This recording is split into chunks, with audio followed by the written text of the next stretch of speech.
Hello, my name's Nikki Payne and I work for Balfour Beatty, and I'm going to go through a few tips for you to start thinking about when you want to start writing your CV. So as I said, my name's Nikki Payne. I'm a liaison manager at Balfour Beatty, and Balfour Beatty is a leading international infrastructure group. I'm currently working on a project in Kings Lynn for our client, Kings Lynn Drainage Board. So I thought it might be useful to begin with what employers look for in their future employees. We're basically looking for candidates who've got certain key skills, and you might hear those referred to as transferable skills or soft skills. And they're the skills that we all already have, but that we develop throughout the course of our lives and our careers. So the really key skills that we look at are the ones that I've put down here. They're very important to future employees, and those are their communication, so written and verbal communication, teamwork, positive attitude, to be motivated and enthusiastic. We can teach you lots of skills, but you need to be enthusiastic and motivated to take those on.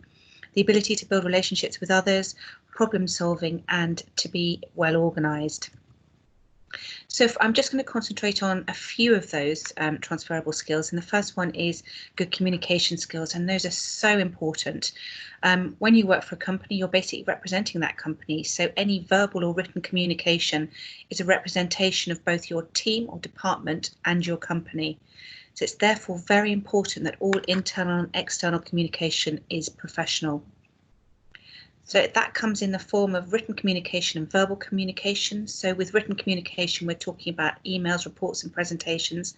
And if any of those are poorly written or littered with typing mistakes or poor grammar, it gives the impression of someone who doesn't really care. And that's a very poor reflection on your department and your company. And it doesn't make either you or your department or company look professional. Equally, when you're on a telephone conversation or in a presentation or in a meeting, your attitude needs to be professional at all times because you are representing your department and your company. So how do good communication skills help you in the workplace? Well, they enable you to give presentations and compile reports with confidence. When you've got a good telephone manner when talking to people either within your business or externally, it leads to better relationships, and that leads to better results. It helps you with sending emails and writing reports and building presentations that reflect the professional tone of your company. Good communication skills help you get on with your manager and your colleagues and people outside your business. They help you to listen and understand what is required of you, and also to ask for clarification if you're not sure. They help you share your ideas in a way that's understood and appreciated by your colleagues. And also further down the line, good communication skills will help you network to find new opportunities, either within the organisation or with a different company. And the next thing I wanted to focus on was being a good team player, because again, that's very important. We need to know that you're going to work well within our team, and that means that you need to be flexible, you need to listen actively, be supportive, be a problem solver, share openly, be reliable, pitch in, be really committed to that team. And again, that also comes down to being able to communicating well within the team. So how does being a good team player help you in the workplace? Well, it helps to gain the respect of your manager and colleagues. It helps make you feel included and part of the team, and it helps to achieve the desired outcome of your project more quickly and in a more positive way. It also helps when things are not going to plan. Things don't always go as they should do. So it helps to be part of that team and for everybody to work together to solve the problem. It also helps to improve your communication skills, being able to listen, take instruction and offer support and different ideas. And now a positive attitude, another one of those really important soft skills. So positive attitude really can make things so much less stressful. It increases collaboration. It creates a much more healthy working environment, helping you to build really good relationships. So it's really important to have a positive can-do attitude to try and avoid negative situations and negative people. To always try and be solution orientated rather than problem focused. Again, to be flexible and not always easy, but to try and always be constructive, positive and pleasant. As Ralph Waldo Emerson said, nothing great was ever achieved without enthusiasm, and that's probably quite right. So your CV, what should you include? Well, you need to remember that your CV is a vital selling tool, selling you to the employer, and it's usually their first interaction with you. So it's your first chance to impress them. So make it good. A CV is basically literally translated the course of life, and it's a record of your work history, your skills and your qualifications. Employers will use CVs to invite potential candidates to be invited for an interview, and it's evidence to an employer that you can do the job that you've applied for. So a good CV is absolutely essential when looking for work, and therefore it really is worth spending time on. How do you start? Well, remember that the employer will receive lots of CVs, so you need to ensure that your CV stands out. So try and make your CV eye-catching and clearly structured. Make it clear and concise, no more than 2 A4 pages with relevant information. It needs to be perfect, so make sure you check that spelling and grammar. And it's always useful to use Arial, Calibri or Times New Roman in a 10 or 12 font because that looks professional. What should your CV include? It needs to include your personal details because we need to know how to get hold of you if we want to invite you to interviews. So we need your name, full address, telephone numbers, a sensible and professional email. So really just with your name and the name of your email provider. Don't use nicknames or unprofessional sounding email addresses. They won't help you get the job. Personal statement is very important. This is your chance to highlight why you're the person for the job. So you need to use words like reliable, motivated, team player, good communication skills. Look at the job description and tailor your skills and experience to the skills that the employer is looking for in that role. And reference your current position. I'm not currently in employment, but I'm looking for an opportunity in sales. I'm looking to develop on my past experience. Don't be worried about referencing your current situation. So what should a CV include?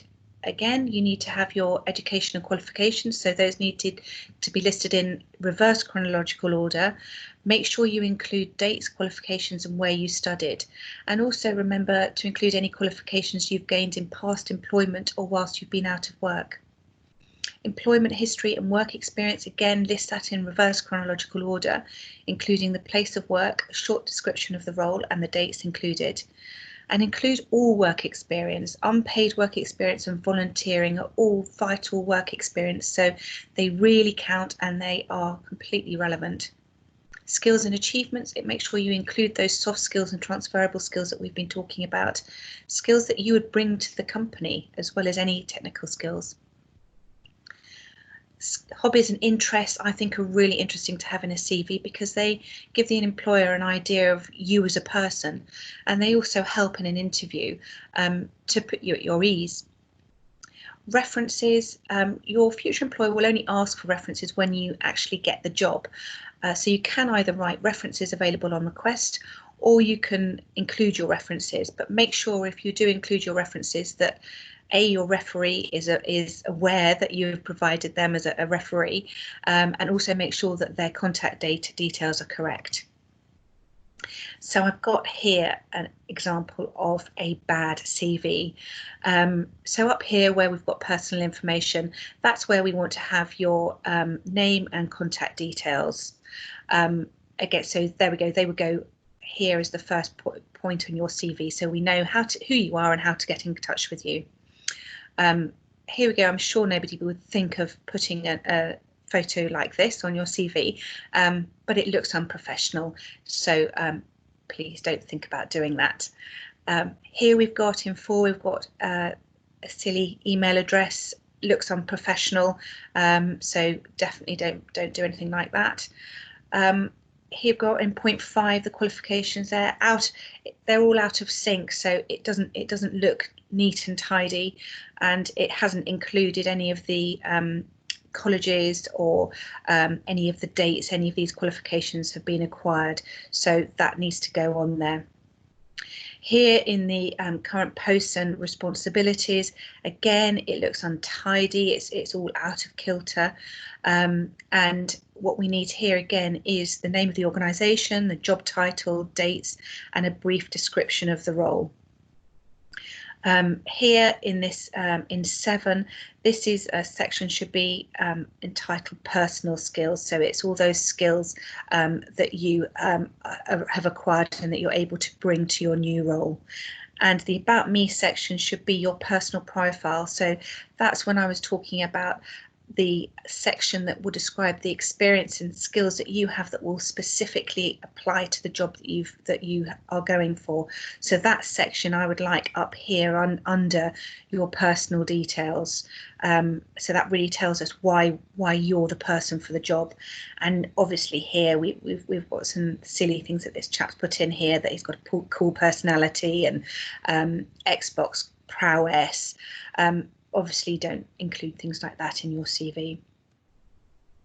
This is a fantastic looking CV. It's clear, concise, accurate and informative. So right at the top there, we've got the name of the person and their contact details, which is fantastic. Personal profile, as we're talking about, this is why that person would be good for the job that they're applying for, and they've put in those skills that we're looking for, so motivated, adaptable, responsible, all those key soft skills that an employer will like, and then they've put that into why they would be good for the particular role they're applying for. Education here, very good. We've got the dates that they received the qualifications, what the qualifications were and where they achieved them.